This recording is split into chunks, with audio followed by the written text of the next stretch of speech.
Bonjour à tous. Alors, on finit le chapitre 13 sur les coniques et aujourd'hui, on va faire uniquement des exercices de TD. Bon, on va surtout en faire deux. L'exemple 3 du cours qu'on n'avait pas fini, enfin qu'on n'avait même pas commencé, en fait, le dernier exemple du cours. Et puis l'exercice 9 qui consiste, encore une fois, à trouver l'équation réduite d'une conique. Sauf que dans cet exercice-là, l'équation est quand même assez compliquée. L'équation de départ est quand même compliquée. Donc, bon, il y a plusieurs questions histoire de vous aider. D'ailleurs, ça sera comme ça en concours. En concours, on ne vous demandera pas d'appliquer la formule comme ça, à part dans des cas très simples. Mais dans des cas quand même plus compliqués comme celui-là, bon, bah là, il y aura plusieurs questions intermédiaires. Alors, c'est parti pour celle-ci. Donc, on se rappelle un petit peu comment ça marche. Ce qu'il faut faire, la première chose à faire, c'est faire une traduction matricielle qui consiste à réécrire cette équation, mais avec des matrices. Donc je vous rappelle qu'on pose à chaque fois grand A, c'est la matrice où le coefficient ici, ça sera lui. Ensuite, le coefficient en bas à droite, ça sera celui devant y carré. Et puis, ceux qui manquent là, en haut à droite, en bas à gauche, eh bien, ça sera lui divisé par 2. Donc là, on va mettre 3, 3, 1, 1. Voilà. Ensuite, on a L, la partie linéaire. Qu'est-ce que c'est? Eh bien, c'est une matrice ligne à deux coefficients. Le premier, c'est ce qu'il y a devant le x, à savoir 8, et le deuxième, c'est ce qu'il y a devant le y, à savoir 8. On peut factoriser si possible, parce qu'on sait qu'il y aura des calculs et ça peut être un peu long. Donc, l'équation étoile serait écrite sous la forme x transposé ax plus Lx plus 14 est égal à 0, où grand X, c'est un vecteur colonne de coordonnées x, y dans le repère OJ. Donc là, je vous rappelle que pour l'instant, ce qu'on fait, on va voir qu'on va le modifier, mais pour l'instant, on travaille dans le repère OJ. Et toute l'idée, c'est de dire, ben voilà, cette équation, elle est compliquée, mais ça, c'est parce qu'on regarde dans le mauvais repère. Si on change de repère, l'équation sera plus simple. Et donc, on va faire en fait un changement d'axe. Donc, on va plus considérer ces axes-là, les axes engendrés par les vecteurs i et j. Ceux-là, bon, bah, on va les modifier. On verra qu'on appellera des vecteurs u et v, comme on avait fait la dernière fois. Et puis, l'origine aussi, on va devoir la changer. Et donc, ça donnera lieu à un nouveau point qu'on appellera oméga. Donc, à ce stade-là, la seule chose pour l'instant qu'on peut dire, donc on a fait notre traduction matricielle, et on peut également dire qu'on sait ce que c'est comme conique, puisqu'on a un résultat du cours qui nous dit que, en fonction de la valeur du déterminant, du signe du déterminant, bah vous savez parfaitement ce que c'est. Le déterminant ici, c'est 8, c'est positif, donc c'est une ellipse.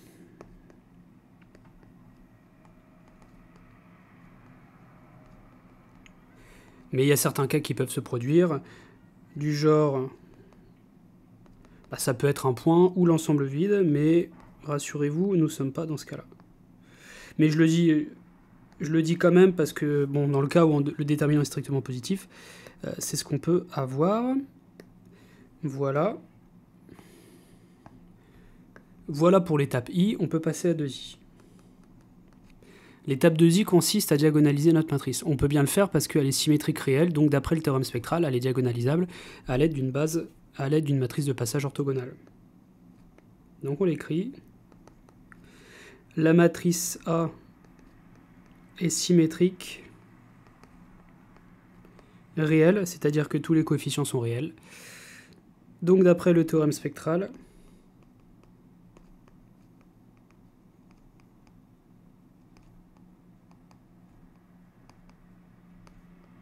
grand A est diagonalisable. Voilà, diagonalisable sur R, à l'aide d'une matrice de passage orthogonale, et donc c'est exactement ce qu'on va faire. Donc on calcule le polynôme caractéristique dans un premier temps. Donc ça fait lambda-3, lambda-3 sur la diagonale, moins 1, moins 1, ce qui nous fait lambda-3 au carré, moins 1, on peut même mettre un carré sur le 1 pour voir apparaître le début d'une identité remarquable. Donc ça fait lambda-3 moins 1, ce qui fait lambda-4, multiplié par lambda-3 plus 1, identité remarquable. Donc, les deux valeurs propres de grand A, bah, c'est 2 et 4. Et on va travailler avec ces valeurs propres. Alors on va trouver les espaces propres. Maintenant, si je prends un vecteur grand X de coordonnées xy, dire qu'il appartient à l'espace propre engendré par la valeur propre, je sais pas, 4 par exemple, eh bien ça veut dire que AX égale 4X. Donc là, j'essaie de trouver l'espace propre associé à la valeur propre 4, et ensuite trouver ma matrice P. Donc, qu'est-ce que ça veut dire? En reprenant la matrice, c'était que des 3 sur la diagonale, donc ça fait, si je dis pas de bêtises, 3x plus y est égal à 4x, et puis x plus 3y est égal à 4y. Voilà, donc là, vous vous rendez compte que dans tous les cas, ça fait y égale x. La deuxième égalité ne sert à rien, ou plutôt, c'est une reformulation de la première, donc on peut la supprimer. Donc ça fait x égale y. Et donc, l'espace propre associé à la valeur propre 4, eh bien, c'est vecte de 1, 1. Mais puisque votre matrice est symétrique réelle, alors les espaces propres de cette matrice sont orthogonaux. C'est un résultat du cours. Et pourquoi je dis ça? Eh bien parce que c'est très simple maintenant de trouver l'espace propre associé à la valeur propre 2. Il suffit de prendre un vecteur qui est orthogonal à celui-ci. On a donc, eh bien, E2 de A, vous voyez, très simplement, on le trouve. C'est vecte de moins 1, 1. J'ai pris, alors il y en a d'autres qui peuvent convenir, hein. Je peux prendre moins de 2, j'aurais pu prendre 1 moins 1. Donc voilà, il n'y a pas unicité de toute façon du vecteur qui engendre E2 de A. Il y en a une infinité en fait, mais celui-ci convient, c'est le plus important. Ainsi, en posant... Donc qu'est-ce qu'on va poser? Eh bien, on va d'abord considérer une matrice. Qu'est-ce que ça sera ma matrice diagonale? Alors d'habitude, on met les valeurs propres dans l'ordre croissant sur la diagonale. Bon là, je vais faire l'inverse, juste pour vous montrer qu'on a le droit aussi, hein, c'est pas toujours comme ça que ça marche. On peut aussi, vous voulez placer où vous voulez vos valeurs propres, mais il va falloir être vigilant. Si je décide de placer la valeur propre 4 en premier, il va falloir dans ma matrice P mettre la première colonne qui correspond à la valeur propre 4 en premier. C'est important. Et aussi autre chose, vous ne pouvez pas mettre directement les vecteurs ici, là. Ces vecteurs-là, vous ne pouvez pas les mettre directement parce que ce n'est pas des vecteurs qui sont unitaires. Alors ils sont certes orthogonaux, ça c'est bien, mais donc c'est une base orthogonale, ces deux vecteurs forment une base orthogonale, mais pour que ça forme une base orthonormale, on a besoin qu'ils soient de norme 1. Pour cette raison, ces vecteurs, on va les diviser par leur norme, et donc au lieu de placer 1, 1 en première colonne, je vais placer 1 sur racine de 2, racine de 2 étant la norme de chacun de ces vecteurs, et moins 1 sur racine de 2, 1 sur racine de 2.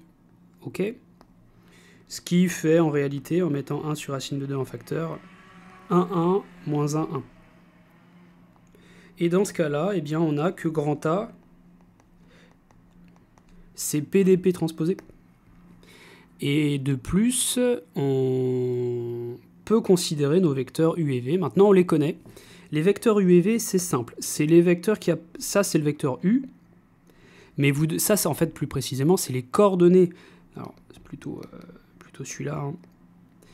Ce vecteur-là représente les coordonnées du vecteur U dans la base IJ.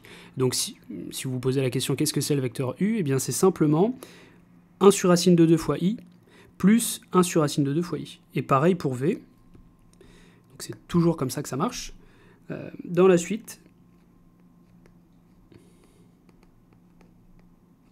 eh bien, on posera... C'est comme ça en fait qu'on fait pour trouver nos vecteurs U et V. On diagonalise la matrice, il y a une matrice de passage orthogonale qui apparaît, et hop, ces coefficients, les coefficients de la première colonne, ça va constituer notre vecteur U. Donc en l'occurrence, on avait dit quoi? On avait dit donc 1 sur racine de 2i plus 1 sur racine de 2j, ce qu'on peut écrire en i plus j, divisé par racine de 2.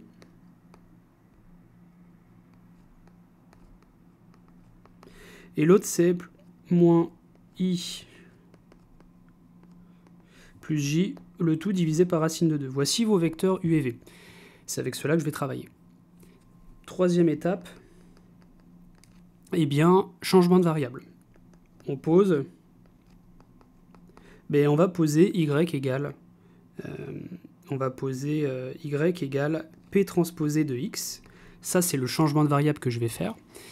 Et je vais tout de suite donner un nom aux coordonnées de y.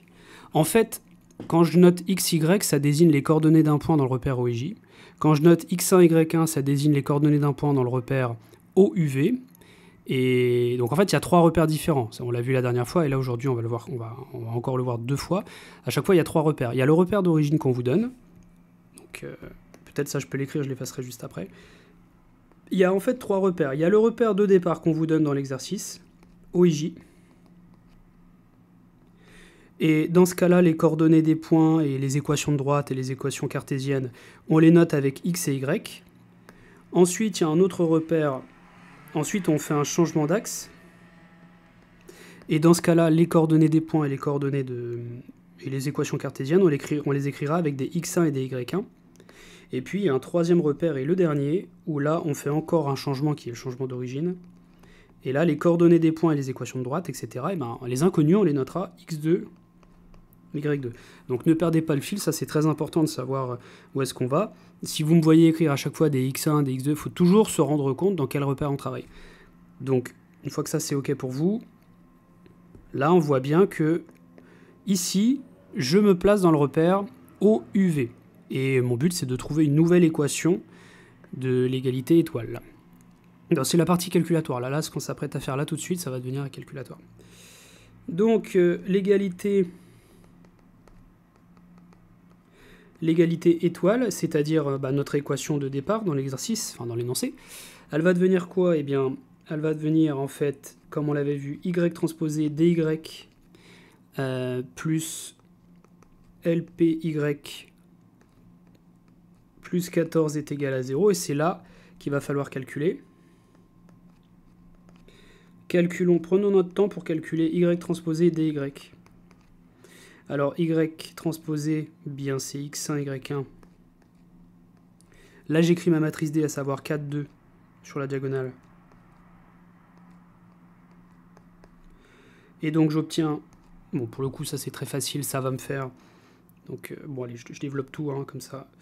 Ça va me faire 4x1 de y1, c'est-à-dire 4x1 carré plus 2y1 carré. Ça, c'est ma partie avec les y. La deuxième partie, j'avais lpy. Alors, prenez votre temps, rappelez-vous ce que c'est le L. Alors, 8 facteur de moins 1, 1. Ensuite, il y a le P. Le P, c'était 1 sur racine de 2, 1, 1, moins 1, 1. Voilà. Simplifions un petit peu ça. Donc là, je vais avoir... Je mets ce réel-là, je le mets ici tout de suite. Hein. Je ne perds pas de temps. Et là, maintenant, je vais calculer cette ligne multipliée par cette matrice ici. Ce qui va me donner une matrice ligne. Donc, je vais obtenir 0, 2. Et ça va donner, eh bien, 16 sur racine de 2, y1. Ce qui donne, en multipliant en haut et en bas par racine de 2, ça va donner 8 racine de 2, y1.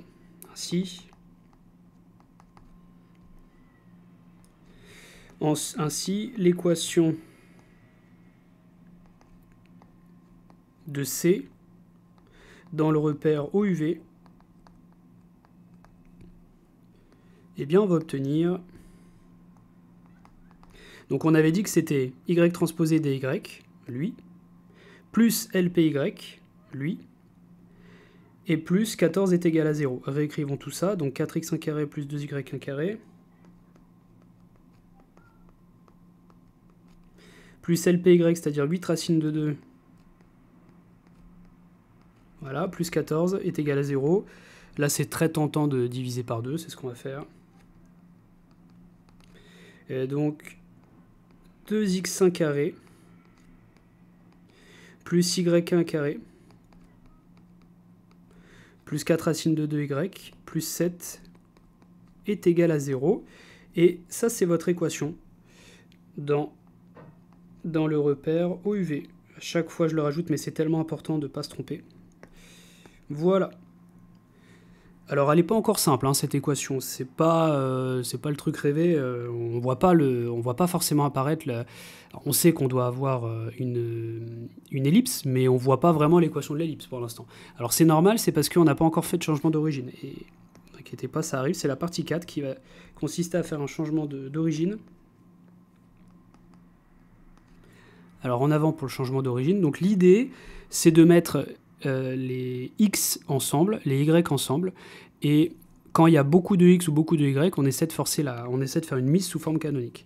Donc là, les x1, il n'y en a qu'un seul, je le laisse. C'est ici que je vais faire une mise sous forme canonique. Donc, on a... Regardons déjà les termes avec les y.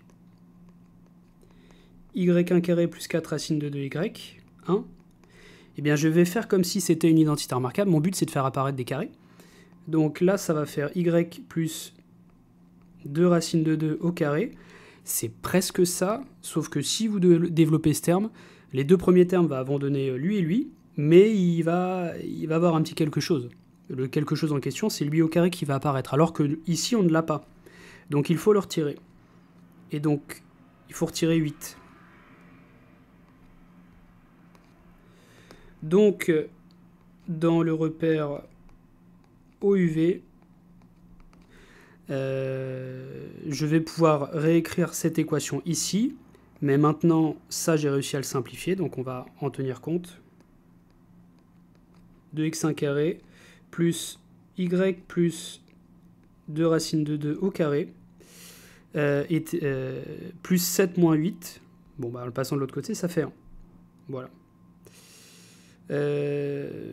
Donc, voici votre équation. Et là, c'est quasiment bon. Hein. Simplement, lui, on aimerait bien l'appeler plutôt... vous voyez, ce terme-là et ce terme-là. Si, par exemple, je posais grand X et grand Y, ça ressemblerait vraiment à une équation d'ellipse, en fait. Bon, il y a juste ce 2-là. Ce 2 ici ne pose absolument aucun problème. Hein. Je peux très bien le mettre en division et dire que c'est 1 sur racine de 2, le tout au carré, et ça fera office de petit a. Et là, pareil...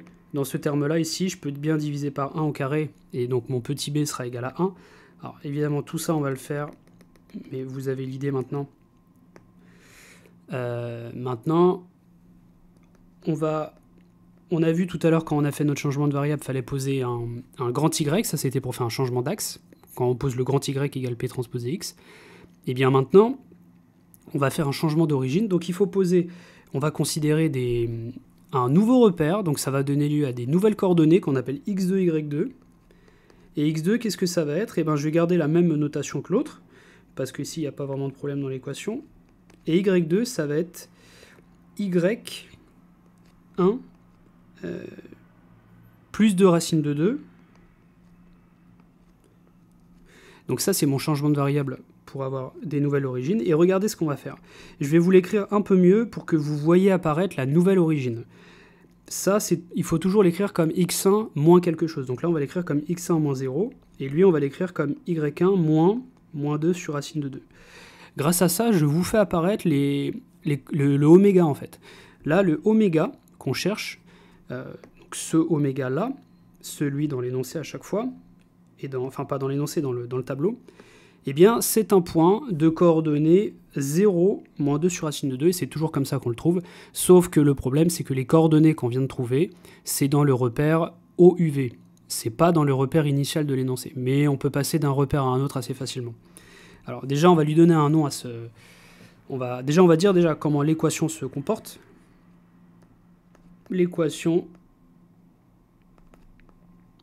devient, grâce à ce changement de variable, eh bien l'équation devient x2 carré sur 1 sur racine de 2 au carré plus y2 au carré sur 1 au carré est égal à 1. Et ça, c'est l'équation d'une ellipse. Alors, ok, c'est pas tout à fait dans le cas d'une ellipse du cours, bah, là j'ai x, là j'ai y, mais en soi, le nom qu'on donne aux axes, en fait, on s'en fiche totalement. Là, c'est avec des x et des y. Là, c'est avec un x et un y. Ça n'a aucune importance, la façon dont vous les appelez. Ça reste quand même une équation. Une équation ne dépend jamais de la façon dont vous appelez vos inconnus.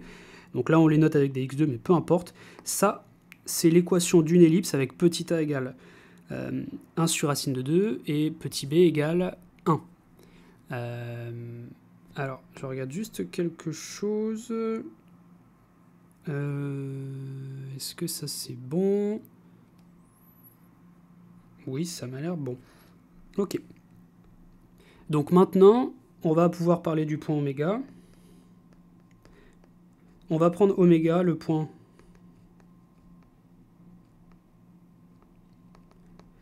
de coordonnées. Donc on avait dit 0 et moins 2 racine de 2. Dans le repère OUV. Voilà. Alors, c'est bien de savoir ces coordonnées dans le repère OUV, mais nous, quand on va vouloir faire le dessin, on va faire le dessin avec le repère d'origine qui est le repère OIJ. Donc, il faut réussir à placer ce point oméga dans le repère OIJ. Alors, les coordonnées... Alors, bon, déjà, peut-être que... Quel est le lien entre le repère OUV et le repère OIJ? À votre avis, quel est le lien? C'est-à-dire que, par exemple, je sais pas, moi, je vais prendre un vecteur y. Ces coordonnées, je les appelle x1, y1. Là, je vais prendre un vecteur x. Ces coordonnées, je les appelle xy. Est-ce que vous connaissez un lien entre le vecteur grand X et le vecteur grand Y? Eh bien oui, c'est justement ce qu'on a fait en faisant notre changement de variable. Le lien, c'est que y, c'est p transposé x. Et donc, cette égalité permet d'exprimer les coordonnées dans le repère EUV en fonction des coordonnées dans le repère OIJ, mais vous pouvez aussi faire l'inverse, en multipliant de chaque côté par P. Et x égale P fois grand Y. Alors, nous qu'est-ce qu'on sait? Bah, on connaît les coordonnées de oméga dans ce repère. Donc, en fait, ces coordonnées-là, pour oméga, on les connaît. Donc, on va utiliser cette formule-là. Alors j'attends que ça se supprime. Voilà, c'est cette formule-là qu'on va utiliser. Grand Y, on va remplacer grand Y par les coordonnées de oméga. Et ça, on sait que ça, c'est dans le repère OUV. Et ça va me donner des coordonnées grand X qui seront en fait les coordonnées de oméga dans le repère OIJ. Ok? Alors, go. Donc là, maintenant, je vais peut-être l'expliquer en une phrase, comme j'avais fait hier. Les coordonnées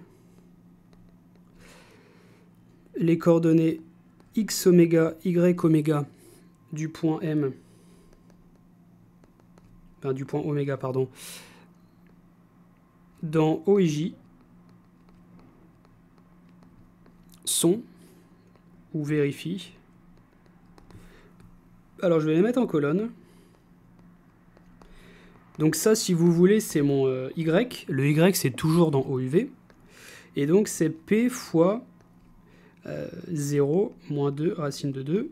Donc ça, si vous voulez, c'est mon grand X. Le grand X, c'est toujours dans OIJ. Okay, grand X, c'est dans OIJ, grand Y, c'est dans OUV. Et après, bah voilà, cette formule-là permet de toujours s'en sortir et d'exprimer les coordonnées dans le repère que vous souhaitez. Et donc, 1 sur racine de... Alors, peut-être je vais passer une ligne où je vais tout décaler. Donc, le P, c'était 1 sur racine de 2, 1, 1, moins 1, 1, 0, moins 2 racine de 2. Donc ça fait 1 sur racine de 2. Et là, je vais avoir un vecteur colonne, donc à savoir 2 racine de 2. Et l'autre, ça sera moins 2 racine de 2. Ce qui donne, en simplifiant, 2 moins 2. Voilà. Donc là, on a les coordonnées du point oméga. On peut conclure, finalement, que l'équation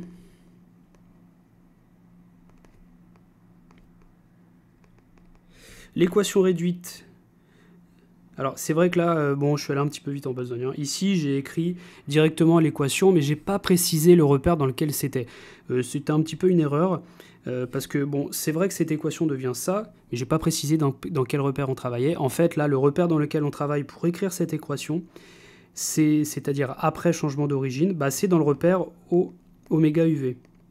Bon, de toute façon, je vais l'écrire ici. L'équation réduite de la conique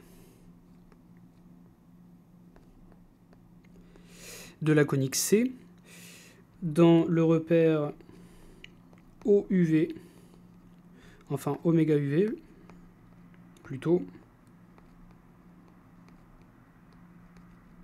et là je me rends compte que je l'ai dit tout à l'heure, mais il y avait un petit truc qui n'allait pas. Vous vous rappelez sur le tableau, ça c'est le tableau qu'il faut apprendre par cœur, ici équation de la conique, et rappelez-vous, on avait dit dans le cours le A doit toujours être plus grand que B. Bah là il y a un problème parce que si le A c'est ça et si le B c'est ça, bah ça marche pas. Donc en fait ce qu'il faut c'est peut-être intervertir les deux, donc y2 au carré, plutôt c'est mieux comme ça, hein. y2 au carré sur 1 au carré plus x2 au carré sur 1 sur racine de 2 au carré est égal à 1. Et donc ça c'est l'équation de ma conique, mon équation réduite.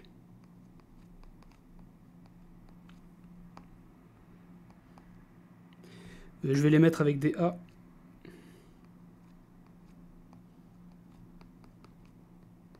Où A est égal à 1 et B est égal à 1 sur racine de 2.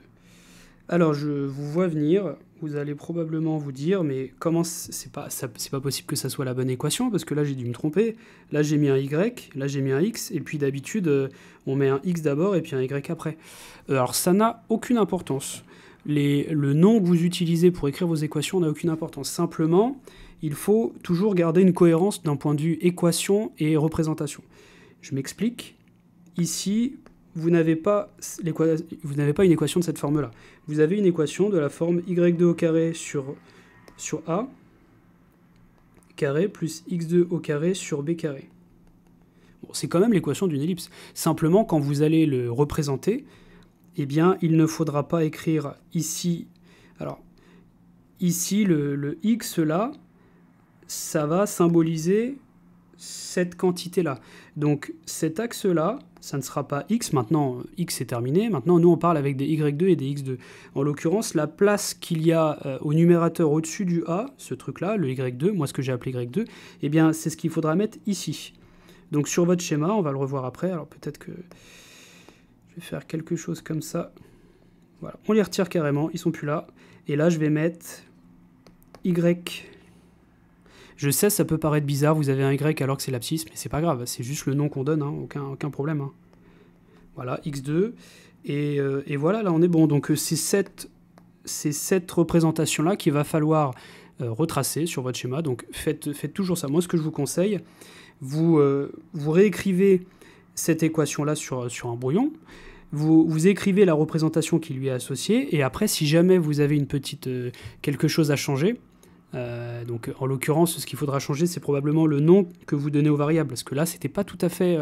on avait l'impression que je m'étais planté au niveau du nom, mais non, j'ai choisi ce nom-là parce que c'est cohérent avec les A et les B, sinon j'ai pas un A qui est plus grand que B. Alors, voici la représentation, et je vais l'expliquer en détail. Expliquons ça en détail. Donc vous devez tracer l'ellipse C. Première chose à faire, vous tracez le repère OIJ. Donc vous tracez deux droites perpendiculaires, deux axes. Ici, vous mettez X et ici, vous mettez Y pour symboliser que dans le repère OIJ, ça c'est simplement pour dire que dans le repère OIJ, le nom qu'on donne aux coordonnées, ça sera X, Y. Une fois que vous avez fait ça, vous tracez votre repère OIJ, donc voici I. Vous le placez d'une certaine couleur, là vous avez O, et là vous avez J. Voilà, donc ça, pour l'instant vous n'avez rien fait. Une fois que ça c'est fait, on va placer toutes les données qu'on a trouvées, donc oméga UV. Donc le U, vous le placez assez simplement. Le U c'était 1 sur racine de 2, 1, 1. Ouais, c'est ça. Donc c'est une allure, hein. Regardez pas au millimètre près, à part si on vous donne du papier millimétré, mais bon, ça reste une allure. Hein. Donc bah voilà, vous tracez... Là, vous essayez de prendre 1 sur racine de 2 et 1 sur racine de 2. Probablement qu'on vous donnera des valeurs approchées pour que ça soit précis. Et puis, vous faites pareil avec le V. Une fois que c'est fait, vous placez votre point oméga. Vous savez placer ce point parce qu'on a précisément calculé ces coordonnées avant. 2 moins 2, ça c'est les coordonnées dans le repère OIJ, et ça tombe bien. On a justement le repère OIJ qui est là. Donc dans le repère OIJ, c'est très simple de placer le point oméga. On a dit, on se place à 2 en abscisse, et moins 2 en ordonnée, paf, vous avez votre oméga. Une fois que c'est fait, vous prenez votre U, vous regardez dans quelle direction il va, et ça va constituer votre nouvel axe, l'axe ici, qui correspond à la direction U2. Ensuite, vous faites pareil avec V, et vous allez avoir ce nouvel axe qui va passer par oméga, et celui-ci, ça sera Y2. Okay, donc le U, vous commencez toujours par la première coordonnée, X2, et la deuxième coordonnée, c'est Y2. Je vais mettre tout ça... Il faut bien que vous le voyez, voilà. Alors... Donc voici votre axe. Là, je vais mettre en gros X2. Et puis là, vous avez Y2. Voilà, je peux même... non, à partir de là, c'est bon. Donc, pour l'instant, on fait comme si vous n'aviez pas encore tracé votre conique. Hein. Alors, maintenant, ce qu'il va falloir faire, c'est représenter cette situation-là. Donc, il faut que le Y2 soit, en fait, sur les abscisses, et le X2 soit sur les ordonnées. Alors, probablement, ça peut arriver des fois où les axes ne vont pas dans la bonne direction. Des fois, ça peut arriver que le Y2, il va dans ce sens-là. C'est pas grave. Le plus important, c'est de savoir qui est X2, qui est la droite OX2 et qui est la droite OY2. Alors, moi, je peux tourner la tablette, mais bon, je vais vous tourner le dessin. C'est ce que vous feriez, en fait, sur votre... c'est ce que vous feriez sur votre copie. Alors, non, c'était pas très malin, ça. Oui, bon, on va l'effacer. Sur votre copie, ben, vous la prenez, puis vous la tournez. Vous faites en sorte de vous placer, de regarder dans le repère oméga UV. Donc là, j'ai tourné ma feuille et je me suis placé dans le repère oméga UV. Donc on avait dit ici, ici c'est Y2, et ici c'est X2, et là ici, j'ai le point oméga. Reprenez cette situation, bah voilà, on est exactement dans ce cas-là. Y2 qui est ici, X2 qui est ici. Voilà, on est dans cette situation-là, mon X2 qui est là, mon Y2 qui est là. Donc après, à partir de ce moment-là, vous pouvez tracer assez facilement votre conique. Vous faites exactement la même chose qu'on a vu dans le cours. Hein. Donc vous la tracez, et puis après vous retournez votre feuille. Vous retournez votre feuille pour le mettre dans le sens du repère initial, et voilà. Vous avez tracé votre conique. Donc si ça c'est OK, on va pouvoir passer à l'exercice suivant, l'exercice 9, qui un peu, c'est la même méthode. Hein. C'est simplement qu'on vous aide avec plusieurs questions parce que l'équation de base est compliquée. Donc là, attention, va falloir, là il va y avoir du calcul. Mais bon, il y a du calcul, c'est pas grave. Si on prend soin de ne pas se tromper, c'est pas grave. Donc on va se placer dans le repère R2. On va le munir d'un repère orthonormal, qui sera celui-là, OIJ comme d'habitude. Et puis, là il manque un point. Et puis on va prendre, c'est une conique d'équation cartésienne, ça. Donc cette équation ici, c'est dans le repère OIJ, bien sûr. Et notre but, c'est d'essayer de trouver une équation réduite afin de la représenter. Donc c'est ce qu'on va faire. Le but ultime, hein, c'est de représenter la conique. Et pour ça, on a besoin de savoir ce que c'est. Et une fois qu'on sait ce que c'est, eh bien, il faut connaître les paramètres. Et il faut connaître les paramètres, quoi, surtout. Pour savoir exactement dans quelle case on se situe. Donc, c'est parti. On considère un point O' de coordonnées -3, -2 dans le repère OIJ. Donner une équation cartésienne dans le repère O'Ij. Alors, il faut essayer de comprendre le lien qu'il y a entre les deux repères. Là, j'ai deux repères différents. Quel est le lien entre les deux? Alors,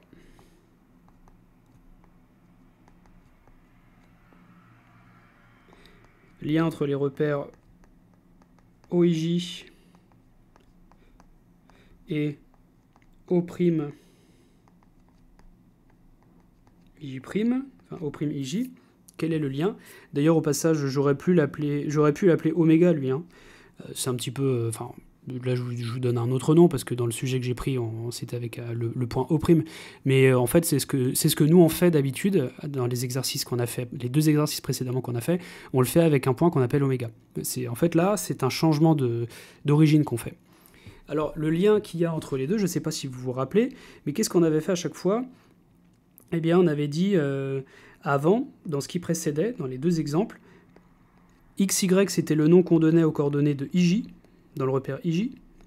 Et puis X1, Y1, c'est le nom qu'on donnait aux coordonnées dans le repère... alors oui, là, c'était plutôt le changement de truc. Oui, non, effectivement, c'était UV plutôt. Et là, c'était X1, X2. Voilà, donc j'essaie de vous rappeler ce qu'on avait fait précédemment par rapport au changement d'origine pour que vous voyez le lien. Alors, qu'est-ce qu'on avait fait? Eh bien, le nom qu'on donne aux coordonnées dans le repère OUV, c'était X1, Y1. Le nom qu'on donne aux coordonnées dans le repère oméga UV, c'était X2, Y2. Et puis, bien sûr, il y avait un lien. Quel était le lien? Le lien, c'était que X2, c'était X1 moins X oméga. Et Y2, c'était Y1 moins X oméga. Enfin, moins Y oméga. Donc c'est même quelque chose de général en fait. Là, ce que j'écris, c'est très général. J'ai simplement fait un changement d'origine.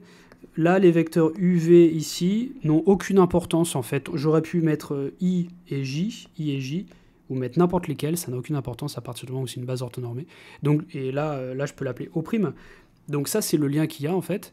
Et donc on va faire ça tout de suite. Alors, notons XY.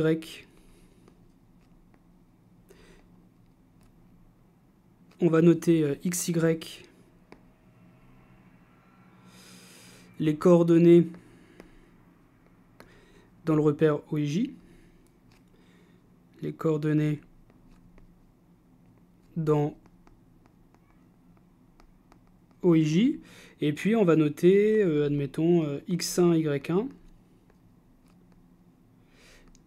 les coordonnées dans O', IJ. C'est-à-dire les 2 vecteurs qui dirigent les axes, c'est les mêmes, c'est simplement l'origine qui change. Alors, le lien qu'il y a entre les deux, eh bien, c'est simplement que X1, c'est X moins XO', et Y1, c'est Y moins YO'.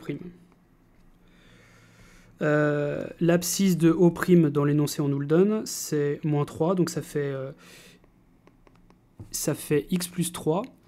Et puis l'abscisse, l'ordonnée, c'est moins 2, donc ça fait Y plus 2. Voilà. Donc petit x, qu'est-ce que c'est? C'est X1 moins 3 et Y1 moins 2, c'est là que les ennuis commencent, entre guillemets, c'est que là on va faire du calcul. Le X et le Y, on va le remplacer dans l'équation, cette équation-là. On va remplacer X et Y par ce qu'on a trouvé dans cette équation. Ça va nous donner une nouvelle équation, mais avec les inconnus X1 et Y1. Et puis il faut espérer que ça se simplifie bien. Alors, donc on va peut-être garder ça sous la main. Donc là, il va y avoir un peu de calcul, hein. Ah, ça a tout copié. Bon, c'est pas grave, je le supprimerai après. On va le mettre là. Donc, on a donc là, ce qu'il va falloir calculer, c'est tout ça en remplaçant x et y par ce qu'on a trouvé. Donc, ça va me faire... Donc, je vais réécrire déjà l'équation. Y carré moins racine de 3 xy moins 2 racine de 3x plus 4 2 racine de 3x plus 4 moins 3 racine de 3 y plus 6 moins 6 racine de 3. Et ça, il va falloir le calculer en fonction de ce qu'on a trouvé. Donc ça, j'en ai plus besoin. Alors le y, c'était x1 moins 3. Alors, qu'est-ce que je raconte, moi? Non, le y, c'était y1 moins 2 au carré, moins racine de 3, x1 moins 3, y1 moins 2, moins 2 racine de 3, x1 moins 3, plus 4 moins 3 racine de 3, y1 moins 2, plus 6, moins 6 racine de 3. Développons tout ça. Donc y1 carré moins 4, y1 plus 4, moins racine de 3, x1, y1, moins plus 2 racine de 3, x1, plus 3 racine de 3, y1, moins 6 racine de 3, moins 2 racine de 3, x1, plus 6 racine de 3. Alors, peut-être mettre là, hein. Sinon ça va pas, il n'y aura pas la place. Est-ce que c'est bon pour l'instant? Je crois que oui. Donc là, j'en étais à ce terme-là. Alors, plus 8 y1, moins 8, moins 3 racine de 3 y1, plus 6 racine de 3, plus 6, moins 6 racine de 3. Allez, on espère que ça va bien se simplifier tout ça. Alors peut-être, bon, j'ai vu des 6 racines de 3 un peu partout. Alors 6 racines de 3, il se supprime ici. 6 racines de 3, il se supprime ici. Ok, ensuite, ça se supprime. Et ça aussi. Ce qui est déjà pas mal. Donc, il va me rester y1 carré. Ensuite, les y1, qu'est-ce que j'ai? Bah, j'en ai un qui est ici et un là. Donc, j'en ai que... j'en ai 4.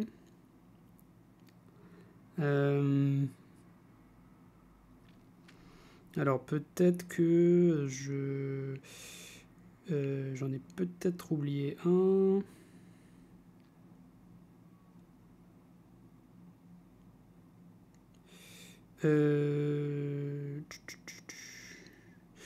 Oui, là, c'est pas 8, hein, c'est 4. Voilà. Ce qui fait que ces y1 ici se suppriment. Voilà. y1 carré. Alors après, les termes croisés, donc en x1, y1, bah, je n'ai que lui. Donc moins racine de 3, x1, y1. Et puis il y a les constantes, donc j'ai 4, moins 8, moins 4, plus 6, 2. Voilà. Ainsi, donc c'était quoi la question qu'on nous avait demandé déjà? C'était une équation cartésienne. Alors, l'équation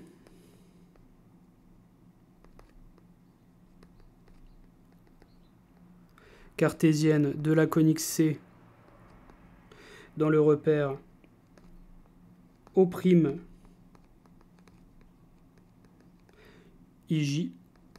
Et on recopie ce qu'on a trouvé. y1 carré, moins racine de 3, x1, y1, plus 2 égale 0. Ok, question suivante. Alors je vais peut-être recopier, faire un petit copier-coller parce que... Voilà, ça évitera de tout remonter à chaque fois. Donc on va le mettre allez, ici. Ok, donc dans la suite, on considère une matrice grand A. Et on veut ses valeurs propres. Donc là, on va faire cette question-là. Alors, c'est parti. Donc, qui a de lambda? C'est lambda moins 0. Sur la diagonale, lambda moins 1. Racine de 3 sur 2. Racine de 3 sur 2. Ce qui fait lambda carré moins lambda moins 3 quarts. Donc là, bon, soit on trouve une racine évidente, alors le mieux c'est de faire, bon, à calculer delta, hein. Alors, ça fait 1 moins, donc 1 plus 3, c'est-à-dire 4. Donc on a deux racines. Lambda 1, c'est 1 moins 2. 1 moins 2 sur 2, c'est-à-dire moins 1 demi. Et lambda 2, c'est 1 plus 2 sur 2, c'est-à-dire 3 demi. Donc on a trouvé rapidement le spectre de A, et le spectre de A, c'est moins 1 demi, 3 demi. Maintenant, il faut trouver deux vecteurs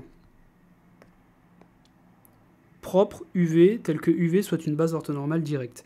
Bon, en fait, on est en train de nous demander de la diagonaliser, hein, ni plus ni moins. On est en train de nous demander les vecteurs qui vont diriger les droites des espaces propres. Parce que là, on travaille dans le plan, il y a deux espaces propres, un pour 1,5 et un pour 3,5. C'est des espaces propres qui sont orthogonaux. Et donc, voilà, c'est ce qu'on nous demande de trouver. Bon, en fait, il faut voir ce que ça fait E3,5 de A.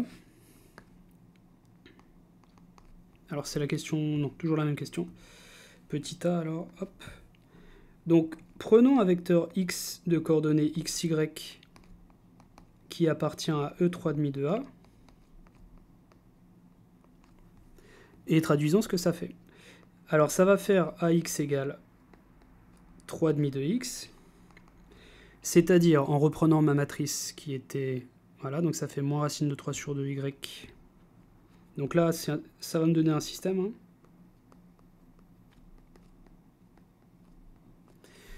Et l'autre, ça va me faire moins racine de 3 sur 2, x, plus y égale 3 demi de y. Je passe tout de l'autre côté, je multiplie par 2. Donc lui, je vais le placer de l'autre côté et je vais multiplier par 2. Ça va me faire 3x plus racine de 3, y est égal à 0. Et puis, lui, je le mets de l'autre côté.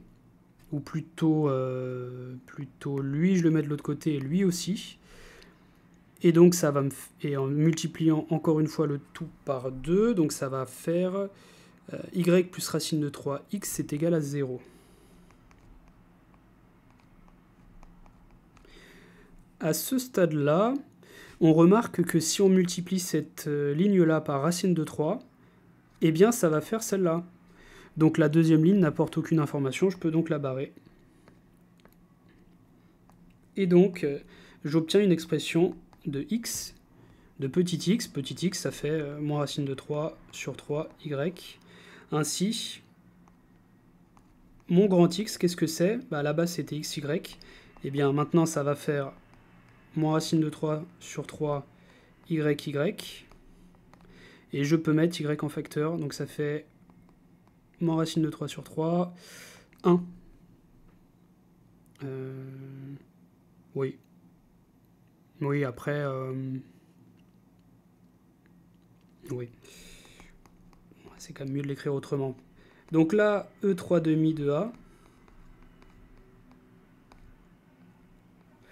eh bien ça fait vecte de moins racine de 3 sur 3, 1, mais il y a un quotient, je vous l'ai déjà dit, les quotients on n'aime pas, hein, pour engendrer des espaces autant ne pas avoir de quotient. En plus on a la possibilité de s'en débarrasser, à savoir que n'importe quel autre vecteur collinaire à celui que je viens d'écrire va bien engendrer E3,5 de A. Donc on va prendre un vecteur qui lui est collinaire, le même mais en multipliant par 3. Donc tout ça c'est pareil. Et puisque les espaces propres sont orthogonaux, on trouve facilement, là je le détaille pas, mais on trouve facilement, il suffit simplement de prendre lui, ça c'est le vecteur AB, et de prendre le vecteur moins BA, et ce vecteur moins BA va donner un vecteur qui est orthogonal à celui-ci. Et il va donc engendrer E1,5, parce que les espaces propres sont orthogonaux. Et ça c'est parce que ma matrice est symétrique réelle. Donc ça va faire moins 3. Alors, qu'est-ce que je raconte? Moins racine de 3, 3. moins 3. Qu'est-ce que je fais? Moins 3, moins racine de 3. Ouais. Là, je me rends compte qu'il y a... Je crois que j'avais fait une petite erreur du coup sur le poly. Alors, moins BA, donc moins 3, moins racine de 3. Ce qui est aussi égal à 3 racine de 3, hein, c'est pareil. Bon, peut-être que je vais l'écrire directement. On va peut-être le mettre tout de suite. Voilà. Donc à ce stade-là, on pourrait dire, bon, bah, c'est bon, hein, nos vecteurs U et V, on les a trouvés. Les vecteurs U et V qu'on cherchait, vous voyez ici, il fallait que ça constitue une base orthonormée directe. Alors on sait que c'est des vecteurs propres, ça c'est ok, mais ils ne forment pas encore une base orthonormée directe. Tout simplement parce qu'ils ne sont pas unitaires. Alors, ensuite, il faut calculer leurs normes et diviser par leurs normes pour obtenir des vecteurs qui sont bien unitaires, et ensuite on aura notre base orthonormale. Ensuite, regardons ce que ça fait, la norme de... Alors on va prendre le premier, moins racine de 3, 3. Ça fait racine carrée de moins racine de 3 au carré plus 3 au carré, donc ça fait 3 plus 9, ça fait racine de 12, ce qui fait, en simplifiant, 2 racines de 3. Donc on pose notre vecteur U, ça sera quoi? Eh bien, ça sera lui, c'est-à-dire les coordonnées, c'est-à-dire le vecteur dont les coordonnées dans la base IJ sont celui-là, divisé par la norme. Donc en l'occurrence, ça fera moins racine de 3, moins racine de 3i, plus 3j,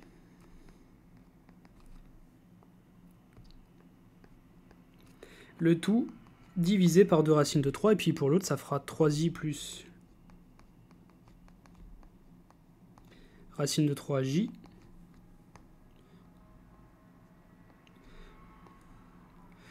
le tout divisé par 2 racines de 3, et on remarque bien que c'est des vecteurs qui sont bien, par construction, ils sont bien orthogonaux, et en plus, ils sont de norme 1, ça a été fait pour, on a divisé par leur norme. Donc on peut conclure et dire que la famille UV forme une base orthonormale. Donc la famille UV, eh bien, elle est une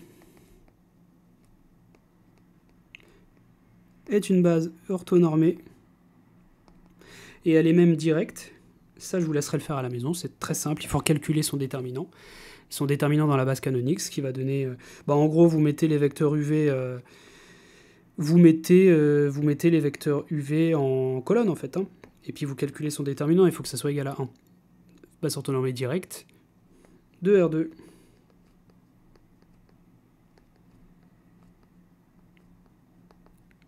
Formé de vecteurs propres de A.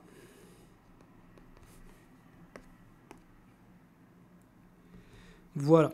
Reprenons les questions qui suivent. Alors, donnez une équation cartésienne de C. Donc là, on est ici. Donnez une équation cartésienne de C dans le repère O'Uv. Bon, là, on va reprendre la méthode, hein, comme on avait vu. Une fois qu'on a UV, rappelez-vous, on peut donc obtenir une matrice P. Cette matrice P... alors, cette matrice P... alors, reprenons un petit peu ce qu'on avait. Oui, alors là, je me rends compte que ça se simplifie quand même assez bien. Hein. Alors, moins, plus. Donc là, on va multiplier par racine de 3 en haut et en bas. Donc ça va faire moins i plus racine de 3 j. Alors, est-ce que... je me pose la question pour un vecteur tout à l'heure, là, est-ce que c'était le bon? Moins racine de 3 sur 3. Alors, on avait pris quoi? Moins racine de 3 sur 3, 1. Est-ce que c'était celui que j'avais trouvé tout à l'heure? Moins racine de 3 sur 3, 3. Ok, ça c'est bon. Et l'autre... ok. Ok, je regarde juste si je me suis pas trompé en recopiant, parce que les erreurs ça va vite. Après, si je fais une erreur là, ça va tout... ça va poser un gros problème. Donc je pense qu'on est bon ici. Ok, je pense que c'est bon, il n'y a pas de problème. Et là, pareil, je multiplie en haut et en bas par racine de 3 pour simplifier un petit peu. Et ça va me donner i plus 3. Alors, est-ce que c'est normal que ça fasse ça? Je multiplie par racine de... Non, c'est pas normal que ça fasse ça. Ça va faire... racine de 3. Voilà, plutôt racine de 3 i plus j. Voilà. Et voilà, là on est bien. Hop. Divisé par 2. Donc ma matrice P, qu'est-ce que ça sera? Ça sera ce vecteur-là, mais il faut le mettre en colonne. Donc il faut le mettre en colonne suivant la base ij. Donc suivant i, suivant j. Donc quel est le coefficient devant i? Eh bien c'est moins 1,5. Alors, ouais, moins 1,5. Le coefficient devant j, c'est racine de 3 sur 2. On fait pareil avec v, racine de 3 sur 2, 1,5. On voit qu'on peut tout de suite factoriser par 1,5, ce qui va faire moins 1 racine de 3, racine de 3, 1. Au passage, on vérifie peut-être de tête que c'est bien une matrice orthogonale. Alors la réponse est oui. Les colonnes ici, vous voyez facilement que les colonnes sont bien orthogonales. Hein. Le produit scalaire fait 0. Et puis la norme de ce vecteur, bah, c'est bien 1. Donc ça, c'est bien une matrice orthogonale, là, pas de problème. Et on va poser également... On va poser D, c'est la matrice. Alors, j'ai commencé par la valeur propre 3,5 pour ma matrice P. Donc là, ça va faire 3,5. 3,5. C'est moins 1,5 au passage. Hein, c'est pas... C'était... Voilà, moins 1,5.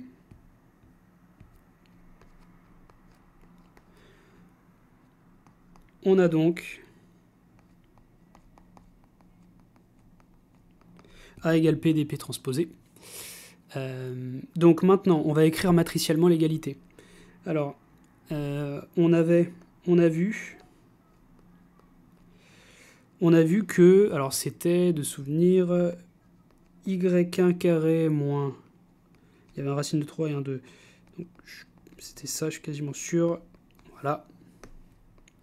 On avait vu ça. Donc maintenant, c'est cette équation qu'on veut essayer de réduire. On l'écrit sous forme matricielle. Donc c'est parti. Ce qui donne, eh bien, ce qui donne avec x1 le vecteur x1 y1, qu'est-ce que ça va faire? Bah, ça va simplement faire x1 transposé à x1 plus 2 est égal à 0. Et maintenant, bah, je suis la méthode comme on avait fait d'habitude. Donc là, on va poser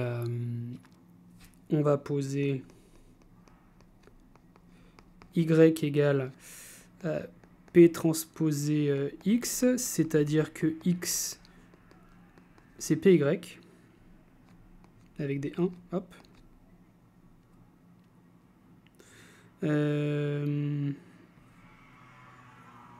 Voilà, alors bon, j'étais pas peut-être obligé de... j'aurais pu mettre... plutôt mettre un y2. Hein. Voilà. Et d'ailleurs, les coordonnées de y2, je vais les noter x2, y2. Alors, eh bien, quand j'effectue mon changement de variable, c'est-à-dire que je remplace x1 parce que c'est là-dedans, eh bien, je vais obtenir ce qu'on a l'habitude de trouver depuis tout à l'heure et même hier, c'est-à-dire y2 transposé dy2 plus 2 est égal à 0, c'est-à-dire... Alors, il faudrait le calculer, donc x2, y2, ça c'est y2 transposé. Là, je vais mettre ma matrice D, donc 3 demi moins 1 demi 0, 0.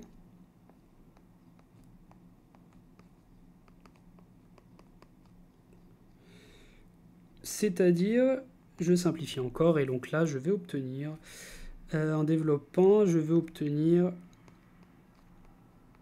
3 demi de x2 carré,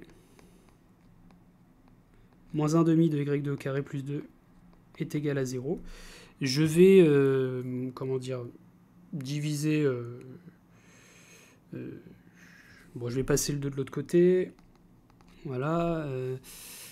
On va obtenir en divisant par 2 et en mettant le truc de l'autre côté pour qu'on ait 1 quart de y2 carré moins 3 quarts de x2 carré est égal à 1. Et ça, c'est l'équation de ma conique C dans le repère O' UV. Voilà. Ce qui répond à la question de trouver l'équation réduite. On ne peut pas plus la réduire. Quelle est la nature de la conique C? Alors on ne l'avait pas vu, mais avec la matrice, le déterminant est négatif, donc c'est une hyperbole. Et d'ailleurs, avec ce qu'on vient de voir là tout de suite, on voit que c'est une hyperbole. Donc la nature, c'est une hyperbole, je vais l'écrire après, et ensuite on nous demande, on veut déterminer les équations des asymptotes. Alors, je pense que... Bon, allez, on va le faire vite fait, je regarde si la vidéo est pas trop longue déjà. Ouais, ça va, ça va. Donc, c'était la question C, hein, c'est ça. Donc ça, c'est l'équation d'une hyperbole. Hein. Là, on est bien en présence de quelque chose du type une constante, enfin, une variable au carré. Alors après, le 1 quart, on peut toujours le mettre en quotient. Hein. Le 1 quart, c'est toujours, c'est comme si c'était ici 2 au carré. Hein. Je peux très bien le simplifier et dire que c'est 2 au carré. Là, je peux très bien le supprimer ici et dire que c'est 2 sur racine de 3 au carré et supprimer lui. Vous voyez, c'est pareil. Et donc, on va obtenir quelque chose du style x carré sur a carré moins y carré sur b carré est égal à 1. Donc, on est exactement dans ce cas-là, ce cas de figure. Et donc, c'est une hyperbole. C est une hyperbole, et de toute façon on s'en rendait compte avec le déterminant de A. On ne l'a pas vu tout à l'heure, mais le déterminant de A était négatif. Donc maintenant, regardons les équations des asymptotes. Alors là, va falloir pas se planter du tout. Il faut faire très gaffe. Alors, je vous conseille d'apprendre ça, tout ce tableau-là. Apprenez-le et essayez de savoir l'utiliser. Donc, il faut l'appliquer à notre cas. Regardez notre cas, on a un y2 ici, moins, et là on a un x2. Il faut appliquer exactement ça. Donc, je supprime, nous on n'a pas ça, on a x2 au carré, même un y2, hein, on a un y2 au carré sur a carré, moins x2 au carré sur b carré, est égal à 1. C'est-à-dire que dans ce dessin, c'est pas x que je vais écrire, mais y2.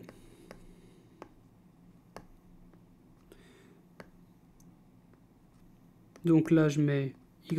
Alors, je vais les effacer pour être sûr qu'on ne se plante pas. Donc là, c'est y2. Et là, c'est x2. Ok. Donc, cette équation, ça n'est pas y égale b sur ax. Je sais que c'est très tentant, mais non, c'est pas ça. C'est pas y égale b sur ax. C'est plutôt... Alors, quand on disait y, c'était cet axe-là. Hein. Cet axe-là, c'est x2. Donc, ça va faire x2 est égal à b sur a, y2. Il faut toujours utiliser les noms qu'on a trouvés et les appliquer dans la situation du cours. Et je sais que ça peut paraître bizarre de remplacer un x par un y, mais c'est exactement le cas, hein, et c'est pourtant la vérité. Là, il faut remplacer votre x par un y2, parce que c'est de cette forme-là qu'on l'a trouvé dans notre équation. Et ici, là, ça n'est pas moins b sur, y égale moins b sur ax, c'est plutôt, dans notre cas, x2 est égal à moins b sur a, y2. Voilà, donc là on y voit un petit peu plus clair, et c'est comme ça qu'on va trouver notre équation. Donc C'était quoi la question déjà? Trouver les équations des asymptotes. Ah, dans le repère OIJ. Alors vous voyez, c'est un repère un peu compliqué. Donc là, il y aura un petit peu de travail. Bon, on va déjà donner l'équation dans le repère le plus simple possible, c'est-à-dire ce repère-là, le repère qui donne cette situation-là. Les équations, c'est seulement celle-là, mais alors je vais quand même les écrire. Dans le repère oméga UV, les équations des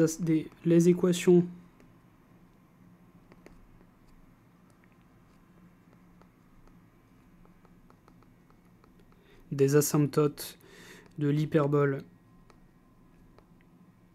C sont... Alors ça, on l'a vu. Je ne vais pas le réexpliquer en l'écrit, je ne vais pas réécrire les explications, mais on a vu que c'était avec le dessin, hein, enfin on a vu, je parle de ça, x2 égale moins b sur a y2. Ouais. Alors, il faudrait que je dise que c'est a et b quand même. Hein. Donc là, on est dans le cas où a est égal à 2 et b est égal à 2 sur racine de 3. Encore une fois, ce 3/4, j'aurais pu l'écrire de cette façon. Hein. Ok ? Et ce 1/4, j'aurais pu le virer et l'écrire de cette façon. Tout ça, c'est exactement pareil. C'est comme ça que j'arrive à trouver mon a et mon b. Bon, maintenant qu'il est noté, je pourrais l'utiliser quand je veux. Et l'autre, c'est x2 est égal à b sur a, y2, c'est-à-dire... Donc remplaçons a et b. Alors b, c'est quoi? C'est 2 sur racine de 3 divisé par 2.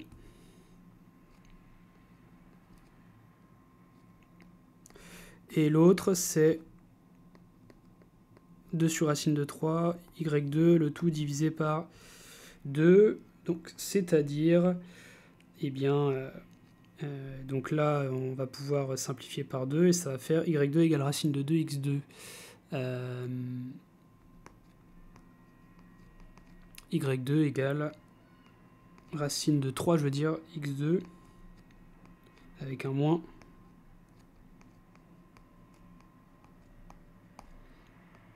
Et y2 égale racine de 3, x2. Et ça, ne vous faites pas avoir, c'est uniquement dans le repère...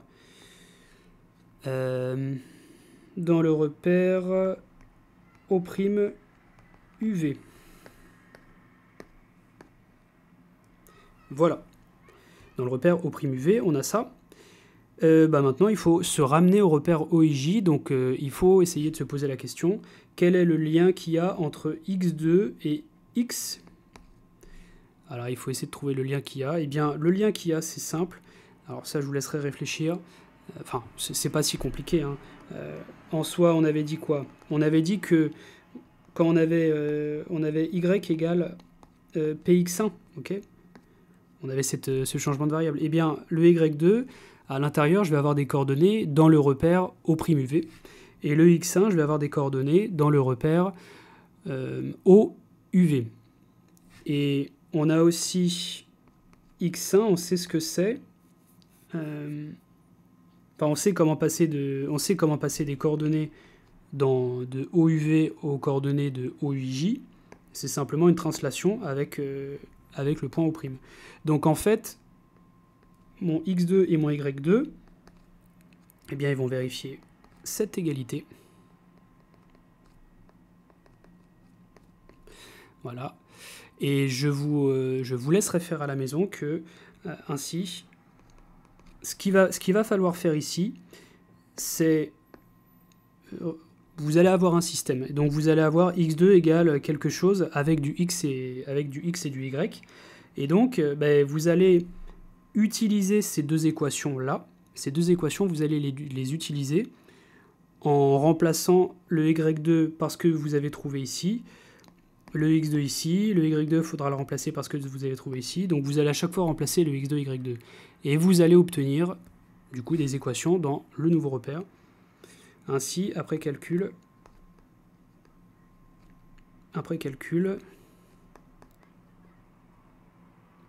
les équations des asymptotes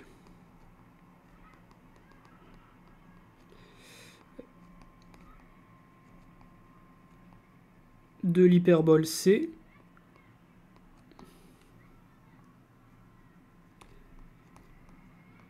dans le repère OIJ, le repère de départ, sont... Donc c'est des équations, il faut les donner uniquement avec du x et du y. La première, c'est y égale moins 2. Et la deuxième, c'est y qui est égal à racine de 3x plus 3 racine de 3 moins 2. Voilà. Maintenant, il nous reste juste à tracer, et puis on a terminé. Alors, je vous donne le tracé, puis j'en parle ensemble avec vous. Tac.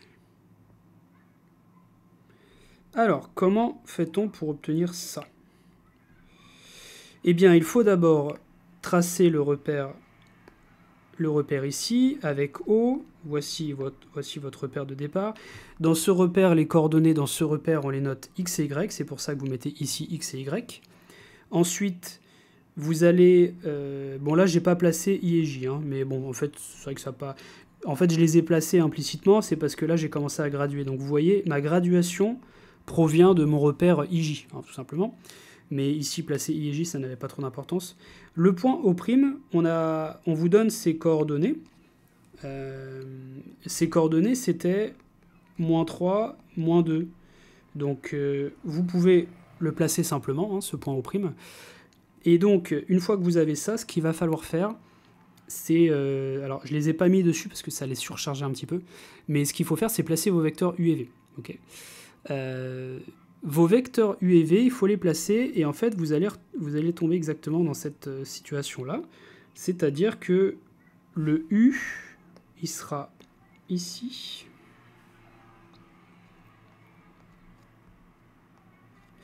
Voilà. Et le V sera ici. Alors, je regarde juste ce qu'on avait trouvé pour U et V. Je regarde si je dis pas trop de bêtises. Alors là, ici, je remarque que si je veux vraiment que ça coïncide exactement avec ce qu'on avait vu dans le cours, c'est-à-dire que le vecteur U il soit vraiment ici et que le vecteur V soit ici, dans ce qu'on a fait, il aurait fallu peut-être inverser U et V. Alors, ça ne change pas grand-chose. Alors, effectivement, la matrice P va changer, mais votre équation réduite restera la même, donc il n'y a pas de souci là-dessus.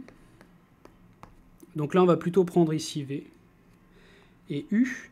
Et donc, donc vous voyez, le U, par exemple, c'est on avance de racine de 3 sur 2 dans la direction I et on avance dans la direction J de 1,5. Donc en fait, pour le U, ça fera quelque chose de comme ça. Et pour le V, on recule sur les abscisses, mais on monte. Donc pour le V, ça sera quelque chose de comme ça. Okay, donc c'est ce qu'on va faire. Ici. Donc mon vecteur U, il est là. Mon vecteur V, il est là. De toute façon, si vous le tracez sur votre copie, vous allez vous rendre compte qu'ils sont ici. Hein. Voici U. Peut-être que je peux le faire en gros ici. Et voici V. Évidemment, il faut placer vos axes. Donc là on a l'axe avec X2. Et là, vous avez l'axe, enfin Y2, peut-être que je vais le mettre, là je vais mettre du blanc, hop, ici et ici, donc ici c'est Y2, ici c'est X2. Regardons un petit peu le schéma qu'on a vu, qu'on connaît par cœur. Donc là, on a adapté le schéma avec nos notations. Les notations X2 et Y2, on a ce schéma-là, comme on a fait pour le trouver tout à l'heure. On s'est basé sur cette équation et on a vu que le coefficient, le truc qui est là, le X2, c'est forcément celui qui est sur cet axe-là. Et celui qui est ici, c'est forcément celui qui est sur l'axe-là. Donc on est dans cette situation. Donc le U, il va dans la direction... Le U, il est sur la droite OY2, vous voyez. Et le V, il est sur la droite OX2. Regardons si c'est cohérent. Le U, il est bien sur OY2 et le V est bien sur OX2. Jusque-là, ça va. Donc, maintenant, alors, là, vous allez voir, comme je vous avais dit la dernière fois, il est possible que ça soit dans l'autre sens. Là, il y a un sens qui va pas trop. C'est pas très grave. En fait, ça change pas grand-chose, en fait, hein. Le plus important, c'est de savoir où sont placés U et V et sur quel axe. Donc, pour tracer l'hyperbole, sur votre feuille, maintenant qu'on sait où sont U et V et qu'on connaît notre nouveau repère, eh bien, on va l'orienter de sorte à ce que... Alors, on va l'orienter de sorte à ce que ça soit pile comme il faut. L'orienter pour l'avoir vraiment... voilà. Là, on a mis notre... voilà, là, on a vraiment le repère qui va bien ici. Donc, ici et ici, Y2, X2. Suivant Y2, c'était U.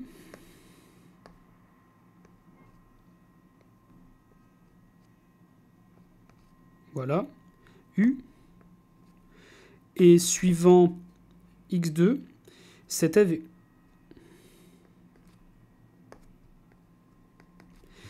Et donc, en regardant le schéma du cours, ben, on voit tout de suite ce qu'il faut faire.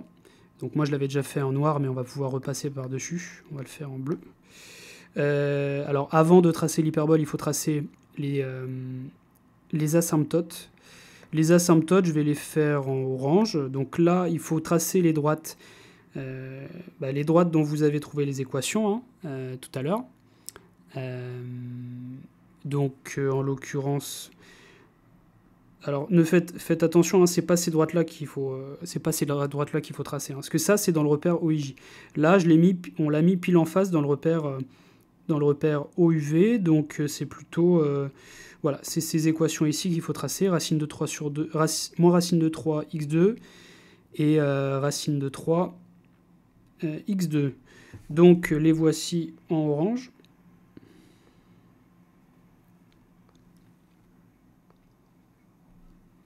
Donc ça, c'est nos asymptotes. Et puis maintenant, on peut tracer par-dessus notre hyperbole.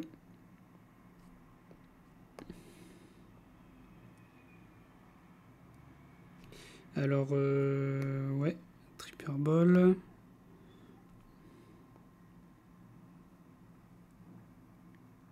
Voilà. Elle va venir coller les asymptotes.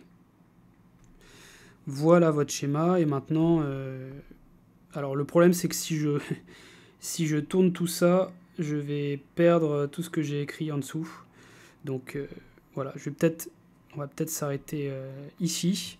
Après, il faudrait retourner le schéma. Alors je ne sais pas si peut-être que j'arrive à tout tourner, peut-être. Ah bah parfait, il y a tout qui tourne, nickel.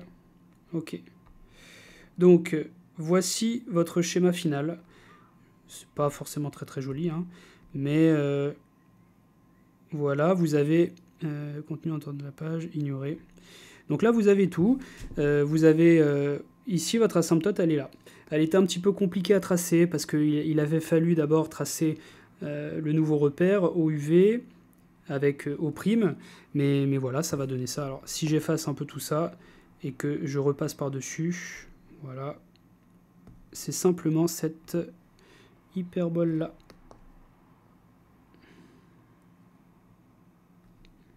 Voilà.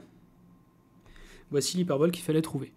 Et ce qui conclut la vidéo. Donc on s'arrête là et on vient de terminer le chapitre 13. Voilà, merci pour votre attention et bonne journée.